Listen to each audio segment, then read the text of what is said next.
The Mahabharata gives Yudhishthira one of the most honored reputations in all of Indian storytelling. He is the truthful king, the man of Dharma, the brother whose word carries moral weight even when kingdoms crack around him. But the epic also leaves us with an uncomfortable question.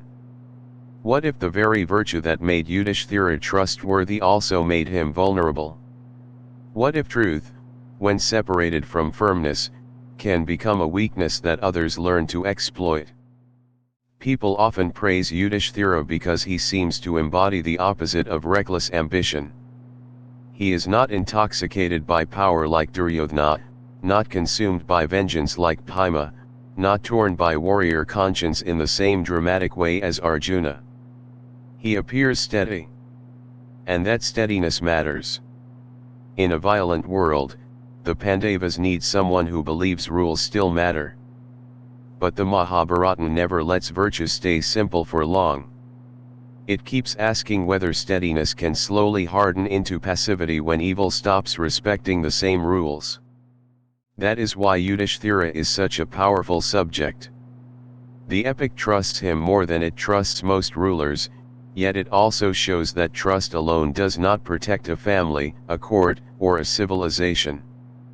A good man can still become part of a bad outcome if he mistakes moral sincerity for strategic wisdom. The danger is subtle. You do not have to become corrupt to become ineffective. Sometimes all it takes is the refusal to act sharply when the situation has already turned predatory. So this episode is not asking whether Yudhishthira was a liar or a hypocrite. He was neither. The harder question is more unsettling. Can a truthful person still help create disaster by yielding too much, hesitating too long, or mistaking public righteousness for real control? To answer that, we have to follow Yudhishthira into the places where his truth shines brightest and where its limits become impossible to ignore. The dice game is where the problem becomes brutal. Yudhishthira does not walk into that hall because he is stupid. He walks in because he believes a king cannot casually refuse a summons wrapped in royal protocol. Duty, courtesy, and reputation all push him forward. He knows Shakuni is dangerous. He likely knows the invitation is not innocent. But he still accepts the frame set by his enemies. That is the first sign that truthfulness alone is not enough when the other side is building a theater of deception around you. Shakuni understands something crucial about Yudhishthira. He does not need to corrupt him directly. He only needs to predict him. A man who insists on honoring the rules can be manipulated if the rules themselves are turned into weapons. That is exactly what the dice hall becomes. Yudhishthira treats the game as something he must endure within accepted custom. Shakuni treats it as a machine built to collapse judgment. One man is trying to remain honorable. The other is trying to weaponize honor against him. Notice the shape of the failure. Yudhishthira is not driven by greed in the obvious sense. He is driven by a rigid commitment to staying inside the expected moral script even after the script has been captured by bad faith. Vidura sees the danger more clearly. Bhima would rather explode than comply. But Yudhishthira keeps enduring step by step, perhaps telling himself that dignity requires control. Yet control is exactly what he is losing. The more he remains predictable, the more his enemies can lead him deeper into humiliation. This is one of the epic's harshest warnings. Virtue that cannot recognize manipulation becomes easy to stage manage. Yudhishthira's truth is real, but it does not yet know how to become refusal. It does not know when duty has been detached from justice. And when that happens, goodness can start serving the very outcome it hates. That is why the dice hall is not just a personal mistake. It is a lesson in what happens when Dharma walks into a trap still believing the trap will behave fairly. The disaster does not happen in one dramatic leap. That is part of what makes it so instructive. First the outer losses come: treasure, power, territory, authority. Each step makes the next step easier because the mind starts thinking in terms of recovery rather than escape. Yudhishthira keeps playing inside a game that has already declared war on his judgment. He is not only being defeated, he is being conditioned. And all the while his identity as the righteous king stops him from tearing the whole performance apart. Then the losses become human. Brother after brother is staked, as if family itself has become a series of tokens inside a ritual of defeat. This is where admiration for Yudhishthira starts turning into alarm. A king who cares so much for righteousness is somehow still permitting a structure in which his brothers can be offered into ruin. The epic is forcing us to confront a painful fact. Good intention cannot excuse catastrophic surrender when leadership is required. At some point truth has to defend people, not merely preserve a reputation for honesty. The lowest point comes when Yudhishthira loses himself and then Draupadi is dragged into the consequences. Now the weakness is undeniable.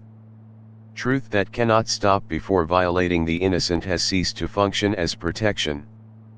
The court's silence is evil, but Yudhishthira's collapse is part of how that evil gains entry. This does not make him a monster. It makes him tragic in a far more disturbing way. He becomes the righteous man whose inability to resist a corrupt process helps that process devour his own house. Draupadi's question exposes the whole disaster with surgical clarity. If Yudhishthira had already lost himself, what right did he still have to stake her? In one stroke she reveals how badly the language of duty has been corrupted. Her courage does what Yudhishthira's virtue failed to do in time. It interrupts the moral lie. That contrast matters. The epic does not reject truth. It shows that truth must sometimes arrive with force, precision, and refusal, or else someone stronger will have to speak after the damage is already done. Exile complicates the judgment. Yudhishthira is not shallow, and he does not escape the cost of what happened. He carries shame, grief, and responsibility through the forest years. More importantly, he keeps the Pandavas from dissolving into blind revenge before the time is right. That restraint has value.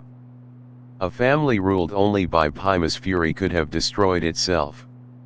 Yudhishthira preserves continuity, law, and the possibility of a future order beyond rage. So the epic is not telling us that his Dharma is false. It is telling us that Dharma alone is not self-executing wisdom. Again and again, the people around him feel the cost of that restraint. Bhima wants action. Draupadi wants memory sharpened into justice. Yudhishthira keeps insisting on endurance, vows, and the long road back. Sometimes he is right. Impulsive revenge would have been ruinous. But the friction never disappears because his virtue often asks others to carry pain without offering them the emotional satisfaction of direct response. That is one reason he can feel admirable and frustrating at the same time. He governs by moral endurance, not by immediate emotional truth. Krishna's presence helps explain the issue even more clearly. Krishna respects Yudhishthira, but he also understands that moral legitimacy must eventually be joined to practical force. Otherwise injustice simply learns to wait out the righteous. This is why the Mahabharata needs both figures. Yudhishthira carries the claim of Dharma. Krishna knows how to make that claim effective in a world full of predators. One without the other would be incomplete. Truth without strategy becomes fragile. Strategy without truth becomes dangerous. That is why Yudhishthira's weakness is not simply softness. It is the burden of carrying a moral identity so heavy that every hard choice threatens to damage it. Once you become Dharmaraja in the eyes of the world, even necessary sharpness can feel like betrayal of self. But history is rarely kind to leaders who protect their inner image more than the people depending on them. The epic keeps pressing on that wound. Can you remain righteous without becoming incapable of decisive judgment when the hour finally arrives? The war brings Yudhishthira to the edge of his own moral architecture. Drona is tearing through the battlefield, and the Pandavas face a terrible reality. As long as he remains mentally unbroken, he may keep destroying everything in front of him. Krishna sees the strategic necessity. The path to stopping Drona runs through his attachment to Ashvatthama. And suddenly the man who built his identity on truth is standing in a world where truth alone may not save anyone left alive to honor it. So Yudhishthira speaks the line that will haunt his reputation forever: Ashvatthama is dead, with the rest obscured. Whether one focuses on the wording, the context, or the intention, the point is the same. Truth bends under war's demand. This is not presented as triumph. It is presented as cost.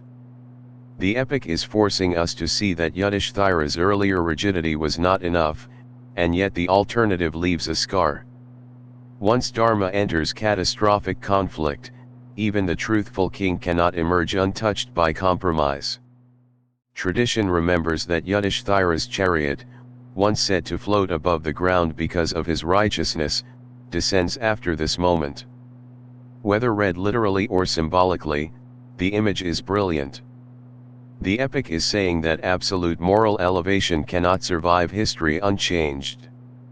Real leadership in a broken world demands action, and action leaves residue. But that does not erase the earlier lesson.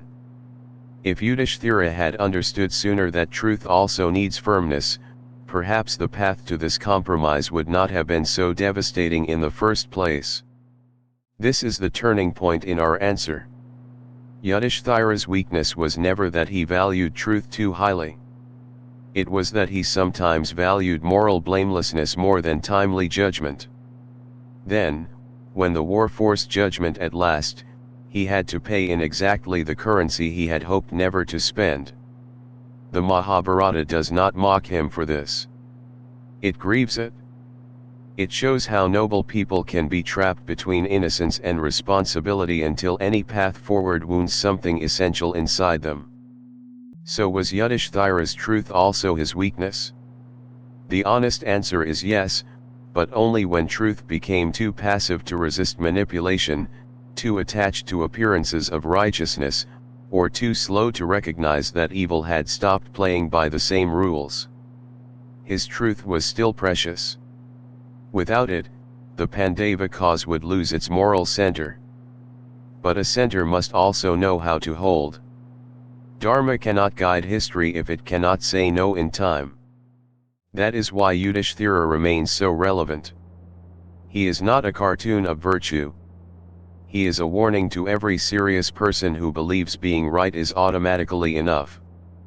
The Mahabharata insists that character must become judgment, and judgment must become action. Otherwise the burden falls on someone else, on a Draupadi to speak after humiliation, on a Bhima to answer after restraint has failed, or on a Krishna to turn moral legitimacy into effective strategy because the rightful leader could not do it soon enough himself. The final lesson is not to abandon truth. It is to complete it. Truth needs courage. Truth needs discernment. Truth needs the strength to refuse a corrupt frame before that frame starts naming itself duty. That is what Yudhishthira teaches by both his greatness and his failures. He shows that goodness is real, but goodness without force of judgment can become tragically expensive for everyone living under its protection. So when we ask whether Yudhishthira's truth was also his weakness, the Mahabharata answers with a hard and mature kind of wisdom. Truth is strength only when it can defend the innocent, confront manipulation, and choose firmly before catastrophe becomes the teacher. If this episode helped you see the Mahabharata more deeply, like this video, subscribe to EkalavyaLearn, and turn on the bell icon so you receive the next story on time. Yudhishthira's life remains a reminder that Dharma must be truthful, but it must also be strong enough to act.